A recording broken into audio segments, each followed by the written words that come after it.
मित्रों, हमने उत्पाद नियोजन तथा विकास चैप्टर के अंतर्गत अब तक हमने उत्पाद क्या है, उत्पाद की परिभाषा, उसकी विशेषताएं, उत्पाद नियोजन तथा उसकी विशेषताएं, इसके अलावा उत्पाद नियोजन का तथा विकास का स्कोप क्या है, उसका महत्व क्या है, इसके बारे में अध्ययन किया। और आज हम उत्पाद जीवन चक्र क्या है, प्रोडक्ट लाइफ साइकिल क्या है, उसके बारे में बात करेंगे।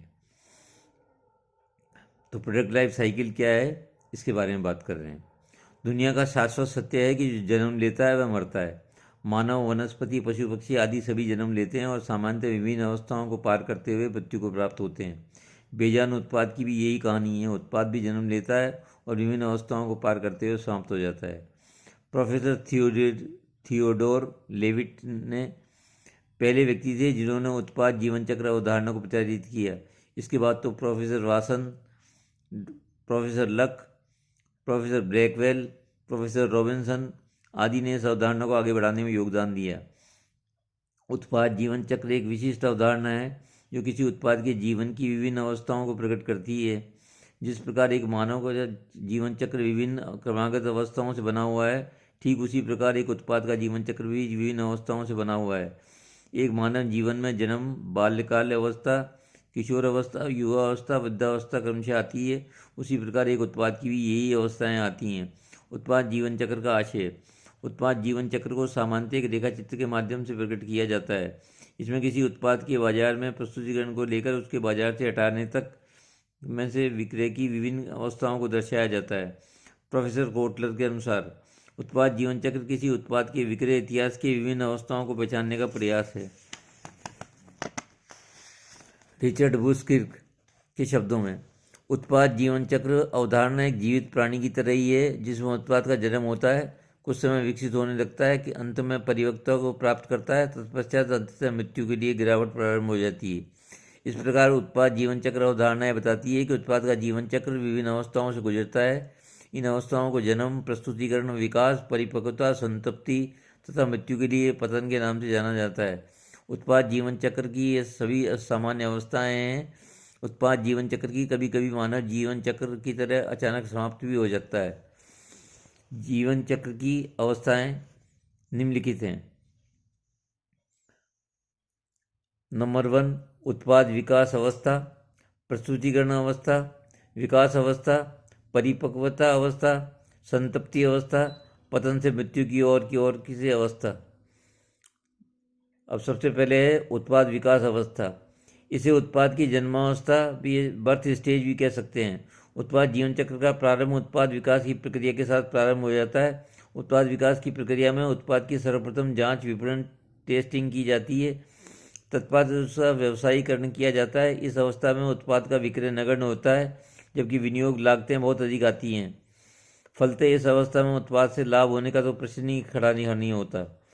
इसके बाद है प्रस्तुतिकरण अवस्था, इंट्रोडक्शन स्टेज। उत्पाद विकास की प्रक्रिया संपन्न होने के साथ ही उत्पाद को बाजार में प्रस्तुत किया जाता है। ये उत्पाद की बाल्यावस्था है। इस अवस्था में बहुत कम उपभोक्ता एवं व्यापारी इसे जानते हैं।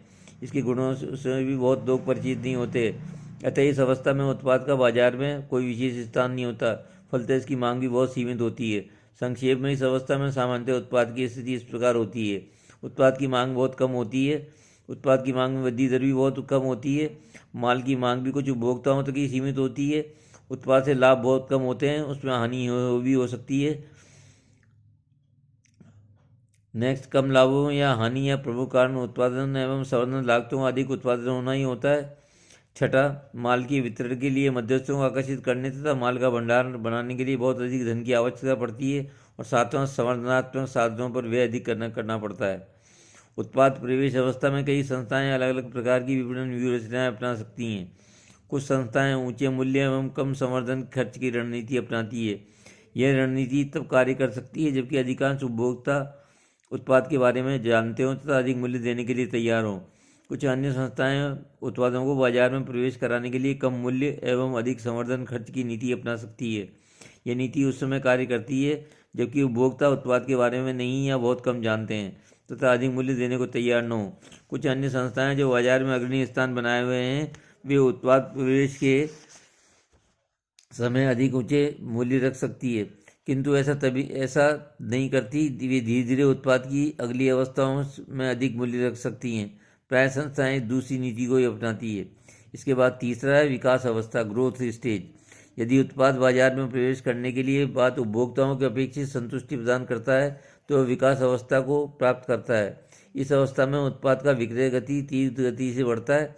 विद्यमान उपभोक्ता तो उत्पाद का क्रय करते ही हैं, साथ ही नए उपभोक्ता भी उत्पाद क्रय करने के लिए लगते हैं। संतुष्ट उपभोक्ता द्वारा उत्पाद की प्रशंसा करने से उत्पाद का विक्रय और तीव्र गति से बढ़ता है। उत्पाद का विक्रय बढ़ते जाने से बाजार में नई प्रतिस्पर्धी संस्थाएं भी जन्म लेने लगती हैं। वे अपने उत्पाद के नवीन लक्षणों के साथ प्रस्तुत करती हैं। इससे बाजार का विस्तार होने लगता है। बाजार में मध्यस्थों की संख्या बढ़ती है तथा इसके पास स्टॉक रहने से उत्पाद का विक्रय और अधिक बढ़ जाता है। इस अवस्था में उत्पाद का मूल्य, समर्थनात्मक व्यय आदि के स्तर भी सामान्यतः पूर्ववत बना रहता है। यह उल्लेखनीय है कि उत्पाद विकास अवस्था में लाभों में वृद्धि होती है। इसका प्रमुख कारण विक्रय संवर्धन एवं उत्पादन लागतें समान बनी रहती हैं, जबकि विक्रय अधिक होने से प्रति इकाई लागत कम हो जाती है। इस अवस्था में संस्था अपना तीव्र विकास करने पर ध्यान देने लगती हैं। वे उत्पादों की किस्म सुधारने तथा उत्पादों में नवीन लक्षणों का विकास करने पर ध्यान भी देती हैं। इतना ही नहीं, संस्था नए बाजार क्षेत्रों में प्रवेश करने तथा वितरण के नए माध्यमों को अपनाने का प्रयास करती हैं।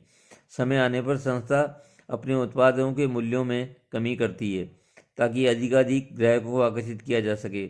इसके बाद है परिपक्वता अवस्था, मैच्योरिटी स्टेज। प्रत्येक उत्पाद के जीवन में एक ऐसी अवस्था भी आती है जब विक्रय की विकास गति, स्टेज ग्रोथ रेट, कम होने लगती है। यही अवस्था उत्पाद की परिपक्वता की अवस्था के नाम से जानी जाती है। इसमें लाभ कम होने लगते हैं तथा प्रतिस्पर्धा भी तीव्र होने लगती है।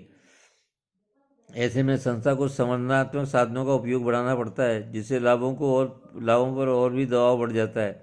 ऐसी स्थिति में उत्पाद पंक्ति को ऊपर एवं नीचे बढ़ाया जाता है, किंतु इसके परिणाम स्वरूप लागतों में वृद्धि होती है तथा लाभों पर दबाव बढ़ता है। विक्रय वृद्धि में दर में गिरावट होने से बाजार में उत्पादों एवं उत्पादक दोनों को ही संख्या में वृद्धि होती है। इससे उत्पाद प्रतिस्पर्धा बढ़ती है, मूल्यों में गिरावट आने लगती है तथा विज्ञापन एवं विक्रय संवर्धन व्ययों में वृद्धि होने लगती है। इतना ही नहीं, प्रतिस्पर्धा में टिके रहने के लिए उत्पाद में सुधार करने हेतु शोध एवं विकास के व्यय भी करने पड़ते हैं। इन सब का अंततोगत्वा प्रभाव लाभों में कमी के रूप में होता है। ऐसे में कमजोर उत्पादकों को प्रतिस्पर्धा से बाहर होना पड़ता है। केवल सुदृढ़ संस्थाएं ऐसी प्रतिस्पर्धा में टिकी रहती हैं। इसके बाद है संतप्ति अवस्था। उत्पाद जो संतप्ति अवस्था की और अग्रसर होता है तो परिपक्वता की स्थिति में पाई जाने वाली सभी स्थितियां और अधिक प्रखर होने लगती हैं। दूसरे शब्दों में प्रतिस्पर्धा और तीव्र हो जाती है। संपूर्ण बाजार अनेक ब्रांड के उत्पादों से संतप्त हो जाता है। ऐसी स्थिति में संस्थाएं विद्यमान उत्पादों के नए उपयोग खोजकर या फैशन में परिवर्तन करके उत्पादों का विक्रय करने का प्रयास करती है। ऐसे में मध्यस्थों की भूमिका बढ़ जाती है। तब संस्थाएं अपनी लागतों को घटाने के तरीके ढूंढने लगती है। इसके बाद है पतन अवस्था, डिक्लाइन स्टेज। जीवन चक्र की इस अवस्था में उत्पाद का चमकता सूर्य डूबने की ओर बढ़ता है। नए या प्रतिस्थापन उत्पाद बाजार में आने से विद्यमान उत्पादों का विक्रय निरंतर गिरता जाता है।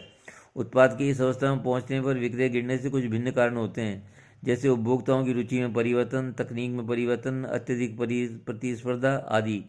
इन सब कारणों से विक्रय तथा लाभों में भारी कमी होने लगती है। ऐसे में कई संस्थाएं अपना कारोबार भी बंद कर देती हैं। जो संस्थाएं टिकी रहती हैं वे भी अपने उत्पादों की संख्या को घटा देती हैं। इतना ही नहीं, वे छोटे बाजारों तथा क्षेत्रों तथा छोटे मध्यस्थों को छोड़ देती हैं। वे अपने संवर्धनात्मक व्ययों में कटौती कर लेती हैं।